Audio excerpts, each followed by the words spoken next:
آج کے دور میں جو ہم مہنگائی کا زمانہ اتنا زیادہ آ چکا ہوا ہے، مہنگائی بڑھتی جا رہی، سارے ملکوں کا یہ حال ہے اور ہمارے ملک پاکستان کا بھی یہ حال ہے کہ یہاں پر مہنگائی بہت زیادہ ہو گئی ہے۔ لوگ سوال کرتے ہیں کہ اس مہنگائی کا کوئی توڑ ہے؟ میں کہتا ہوں ہاں جی، مہنگائی کا توڑ بھی ہے بالکل۔ تو کیا چیز ہے؟ ہم سب سے بڑا مہنگائی کا توڑ یہ کہ اپنی خواہشات کو ہم کم کریں، اور جو خواہشات پوری کرنا چاہتے ہیں نا، اس کا آدھا حصہ ہم اپنے پڑوسیوں، اپنے غریب ہمسایوں، اپنے غریب رشتہ داروں پر جا کے خرچ کریں۔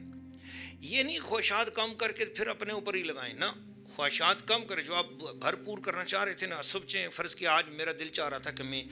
افطاری پر جو ہے نا وہ 1000 روپے خرچ کروں، آپ 500 روپے خرچ کریں، اور وہ 500 روپے جو آپ نے بچایا نا وہ اپنے غریب ہمسایوں، پڑوسیوں، اپنے رشتہ داروں ان کے اوپر خرچ کریں،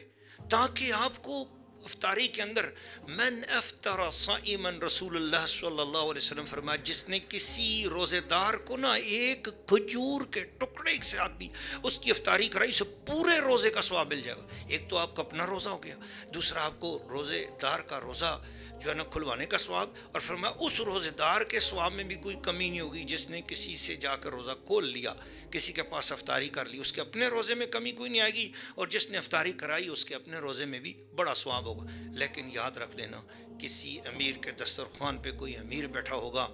تو اس کو ثواب ایک ہی روزے کا ملے گا نا، لیکن کسی امیر کے دسترخوان پہ کوئی غریب، کوئی یتیم، کوئی بیوہ، کوئی ہمسایہ، کوئی مسکین اگر اس کے دسترخوان پہ بیٹھا ہوگا، 70 روزوں کے برابر اس کو ثواب ملے گا۔ ایک افطاری 70 افطاریوں کے برابر ہوگی۔ میرے خیال میں یہ بہت پیارا نسخہ ہے، مہنگائی کا توڑ بھی ہے